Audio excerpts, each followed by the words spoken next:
This content is brought to you by iTrust Capital, which is a great platform that allows you to easily invest in crypto without worrying about taxes or fees. iTrust Capital allows you to invest in crypto through an individual retirement account or IRA. IRAs are tax sheltered accounts, which means all of your crypto is tax-free and can even grow tax-free over time. The process of signing up with iTrust Capital is very easy. They have a mobile app. They have 25 plus cryptocurrencies. They have full support, a dedicated team ready to help you. And it is free. And once again, 100% free to sign up with iTrust Capital. There are no hidden fees and there's no monthly subscription or membership. They also have great security. They utilize Coinbase custody for all their custodial services. So you don't have to worry. It is institutional grade crypto custody that they are using. This is a great platform.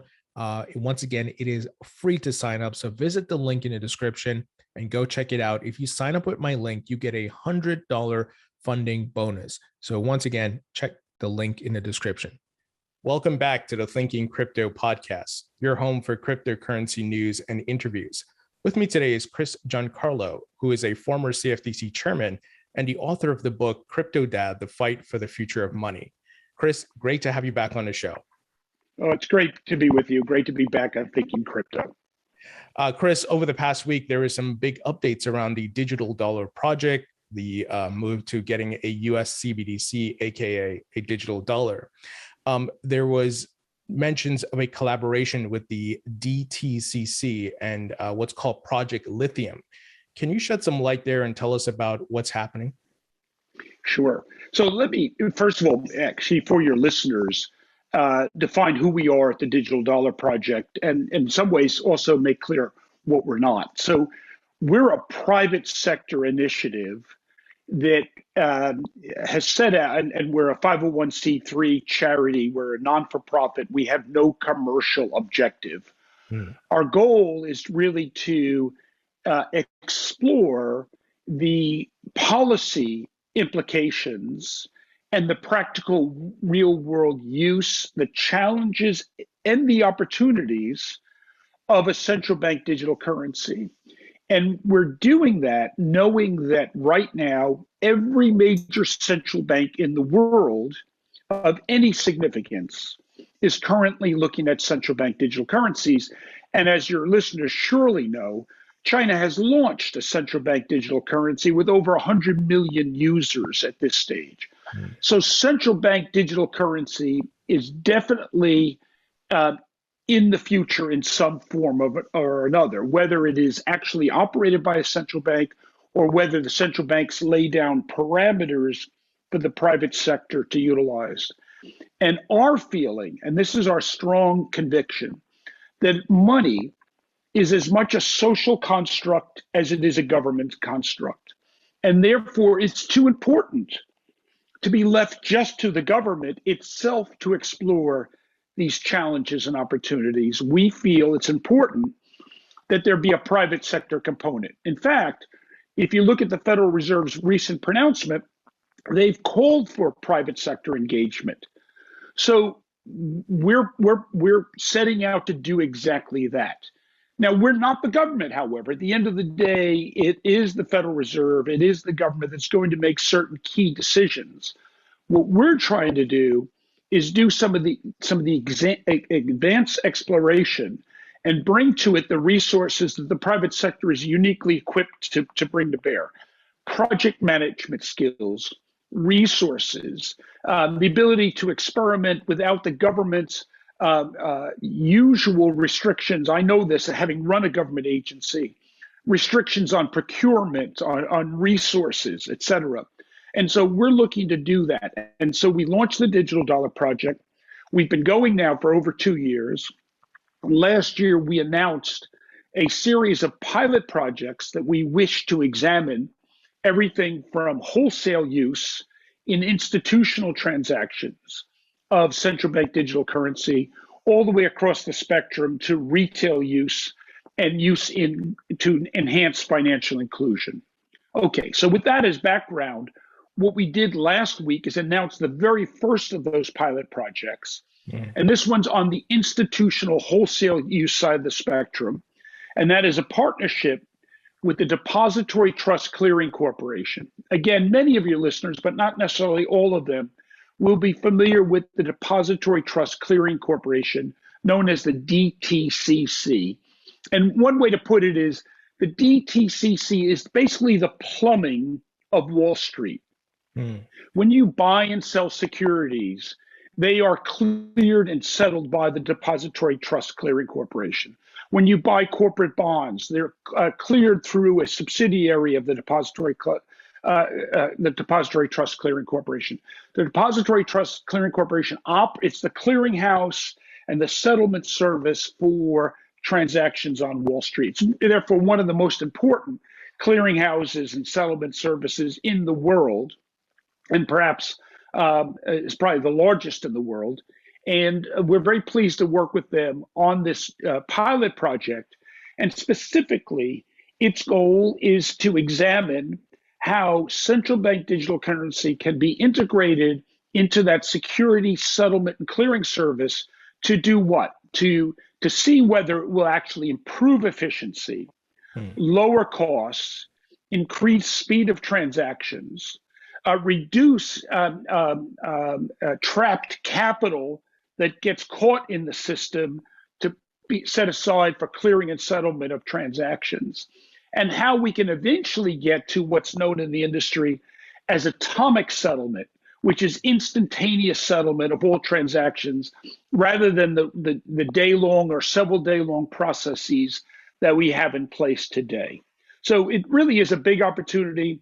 And as I say, we're a private sector initiative looking to do some of this advanced examination as so that when policymakers in the years to come here in the United States and abroad sit down to take up whether or not they're going to adopt central bank digital currency, we hope to generate some empirical data, some use cases that can be looked upon to make those important policy decisions. Yeah, absolutely. And have you guys already started communicating with the government, the folks at the Fed, and sharing some of your learnings already, or is it still too early? No, absolutely. We have kept the Federal Reserve, we've kept the administration, we've kept regulators here and abroad. I recently was in London meeting with the Bank of England to update them on what we're doing. So, and we keep a good dialogue with the Bank for International Settlements, which is the central bank of the world's central banks, which meets in Basel, Switzerland. We've kept them abreast. So we have been sharing our experience, our aspirations. Our goal, again, as a private sector nonprofit, is to do this experimentation and make our experience, our data available to the broad public. We have a website, digitaldollarproject.org. We intend to publish to our website all of the data from our testing, all of the results, so they can be used by academics, it can be used by policymakers, it can be used by our fellow citizens to look at what the results are. So as we take up this subject of central bank digital currency, it's not done in a vacuum. You know, Tony, as you know, I recently published a book, CryptoDad for the Fight for the Future of Money. And I say in it, I actually coin a phrase, and the phrase is, money is too important to be left to the central bankers. And it's actually a twist on a phrase by a French premier named Georges Clemenceau, who after World War I looked back on the carnage of the war and said, you know, war's too important to be left to the generals. And in a lot of ways, money's too important in the same way. And I say that with great respect to the Federal Reserve and the Bank of England and other central banks. But at the end of the day, money's a social construct. We, the people, have a say in what the future of money looks like. And so we at the Digital Dollar Project intend to be one of those forums where we, the people, can have a say what the future of money looks like. Now, there is a common question that comes up among folks in the crypto industry, and that is, could the Federal Reserve or the U.S. government use a stable coin such as USDC created by Circle as their digital dollar or CBDC? Is that possible, or is it not something that could happen? Well, it's absolutely possible. For a long period in American history, Americans, somewhat uniquely amongst other democracies around the world, were resistant to the notion of a central bank for the very longest period of time. It's only in the 20th century that we formed the Federal Reserve, unlike central banks in Holland and Britain that go back centuries. Mm. And before that time, money was actually printed or money was actually coined or put into circulation by many institutions around the country. Many local and regional banks coined money, states coined money for a period of time. And in fact, even commercial enterprises like railroads and mining companies coined money here in the United States. It became centralized with the central bank in the 20th century. So we do have experience, and I do believe it's very possible for private sector enterprises like Circle to actually, pursuant to government standards, could produce money. Now, there's a lot of policy considerations with that. We've seen in the area of speech, for example, that big tech companies have become the public forum for speech. Twitter, Facebook, etc. And as private sector enterprises, they're not subject to the First Amendment's protection of speech. Mm. And as we're seeing in our big debate today over the subject of who owns and who controls Twitter, the question of whether the private sector is the best forum for free speech is an open question, because it's pretty clear that some speech has been censored on these big tech forums. Well, one of the big concerns that I raise in my book, CryptoDad, is what will be the future of money, and will we have economic liberty in digital money, or will it be like the Chinese digital yuan, where financial transactions are surveilled and censored? Well, is that the future of money for our democratic institutions? And I do think we need to ask the question, and it's one of the questions we intend to ask at the Digital Dollar Project, is in what shape and form would the digital money of the future be least censored or uncensored and truly free, obviously for lawful transactions? Right. Is our financial liberty best safeguarded by the private sector, which is not subject to the Constitution, specifically the Fourth Amendment, the right to privacy? Or will it be best safeguarded by a government central bank digital currency, which is governed by the Fourth Amendment and restrictions on government surveillance and invasion of privacy? These are open questions. And again, in my book, I lay out what I think the different ramifications. Ultimately, our liberty may be best protected where there's choice of financial instrument, where we can choose where we believe as individuals our privacy is best protected. But we're a long way from that now. Right now, in the West, it's just, I think, a period of experimentation. But ultimately, privacy, economic liberty, freedom from censorship, I think, are going to be the determining factors in free societies as to the future of money. Yeah, absolutely. And that is certainly a big concern for many folks. Certainly one of mine.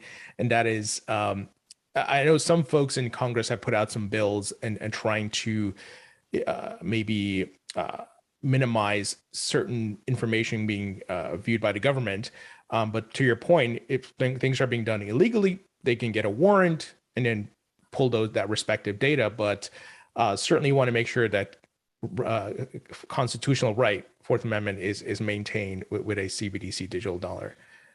Look, it's complicated, right? And I spent a lot of time talking with libertarians who believe that the best path for digital money is the private sector. And look, nobody's more free market than I am, but my response to them is, well, how's that working out for you when it comes to speech? Sure. The private sector, is the private sector become a guardian of speech, or is actually the private sector become a tool for government to surveil and censor speech that the government is actually prohibited from doing by our First Amendment? Mm. And so in some ways, the government has outsourced surveillance and censorship of speech to the private sector. I mean, that would be a terrible model to follow in the future of money.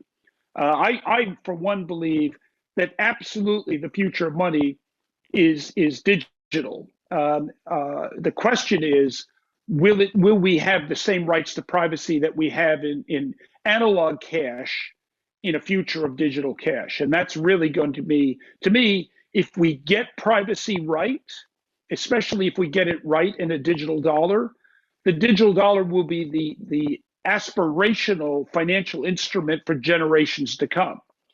But if we get privacy wrong, if a digital dollar is just slightly less censorable than a digital yuan and slightly less controllable than a digital yuan, then a free society has really not been served well. And in fact, that may be the greatest boost of Bitcoin and other decentralized, censorship-free cryptos than anything else I can think of. Sure.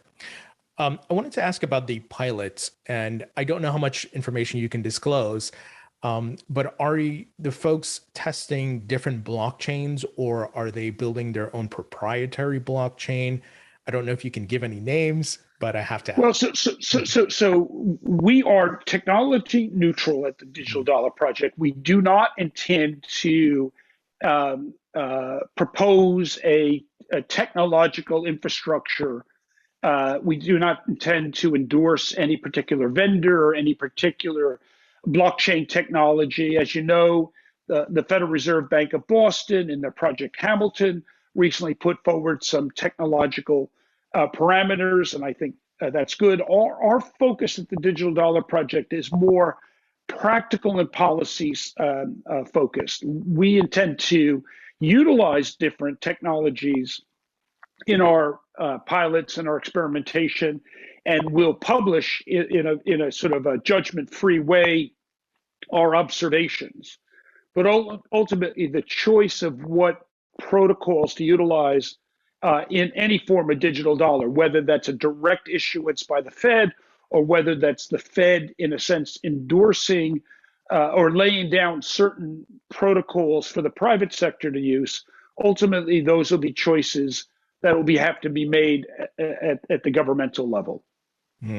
Yeah, one of the things I was going to ask you was, let's say things are finalized and the digital dollar is issued. How would that be dispersed to the population? And one member of Congress, Congressman Tom Emmer, I think he recently put out a bill saying he doesn't necessarily want the Fed to be issuing it, but rather it goes through the commercial banks. What are your thoughts on that? Well, Tom Emmer is a very thoughtful person on this. I had the pleasure of sitting down with him just last week in Washington to talk about this. Tom Emmer is not a supporter of Fed bank accounts. You know, we had launched the Digital Dollar Project in January of 2020, and a few months later, a bill was introduced in Congress for Fed accounts, and they called it a digital dollar. And so they created some confusion between what we're doing at the Digital Dollar Project and this notion of Fed accounts. Now, the Fed account idea is actually not some sort of new technological idea. It's actually an old idea that goes back to German postal banking from the 19th century. The notion that in order to increase financial inclusion, we need to take a government entity and actually have it offer banking services for individuals rather than commercial banks. I'll just leave that issue aside. It's not what we're about at the Digital Dollar Project. We're talking about central bank digital currency and not Fed accounts.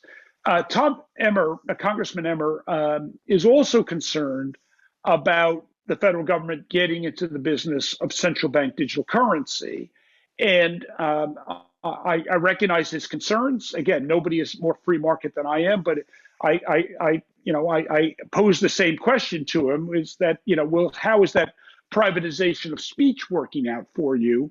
And so I do think we need to ask the question: if we're going to allow private actors to operate digital money, where are the obligations of privacy and censorship resistance in institutions that are not governed by the Constitution, not governed by the Fourth Amendment? And so to that end, the Digital Dollar Project last fall published a series of privacy principles, which I commend to you and your readers, and maybe we can post them on the website afterwards, because we really do think that ultimately, whether it's a digital currency, an official sector digital currency is operated by the private sector or operated by the Federal Reserve, it's got to be governed by these privacy principles.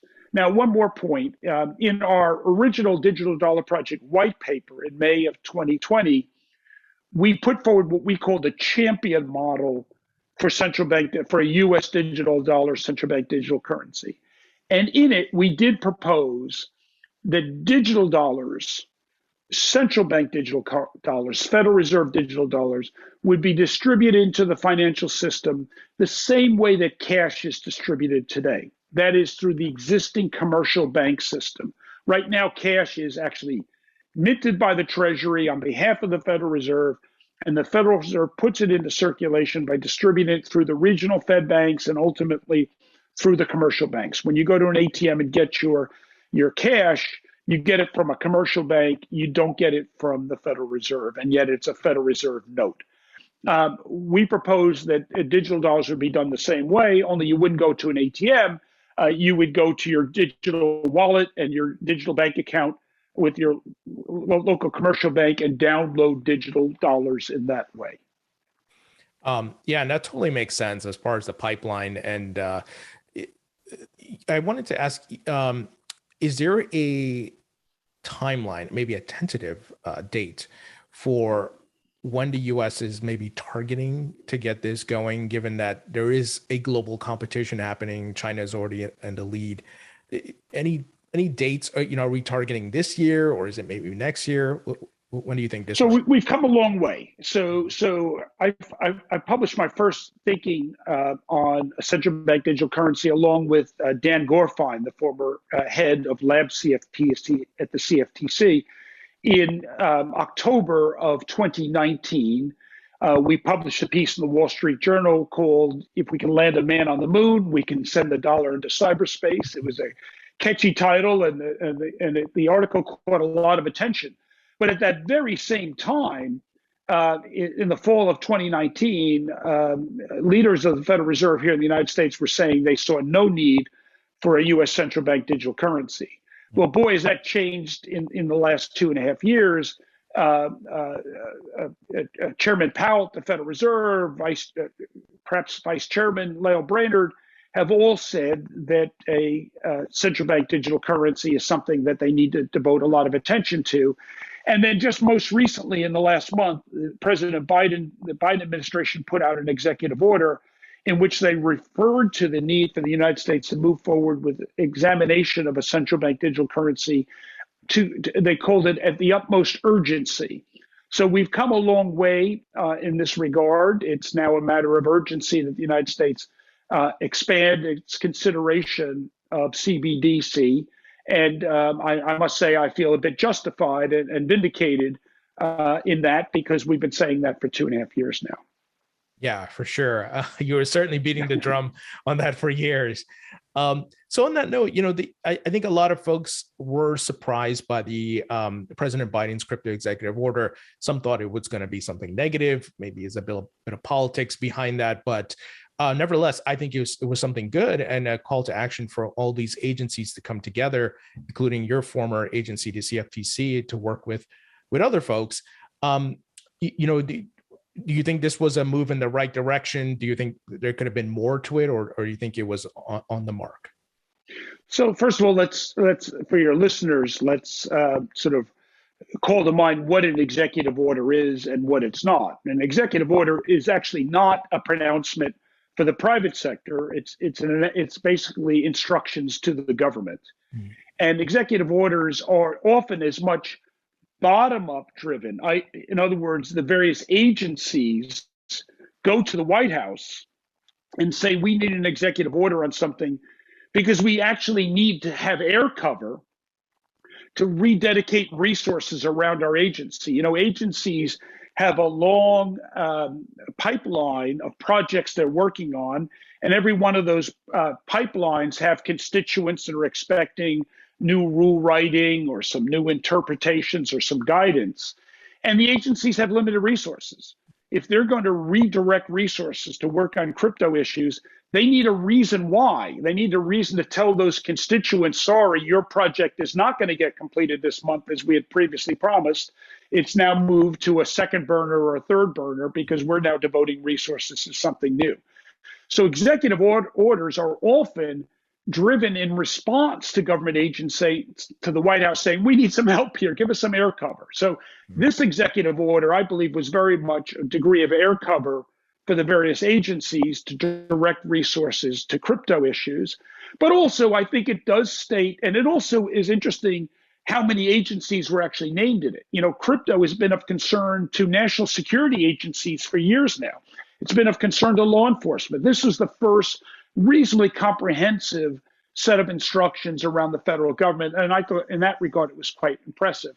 You know, I had the honor to serve in both the Obama administration and the Trump administration, and neither of them had a comprehensive view on crypto. And so this is the first comprehensive view on crypto. I must say that the language in it was more positive on crypto than, say, previous utterances from the administration. There was a president's working group report on stablecoins that I consider quite reactionary last fall and very disappointing.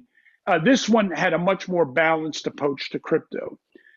Yet at the same time, it's a set of instructions to federal government agencies to take crypto more seriously, but also to, I think, how would I put this?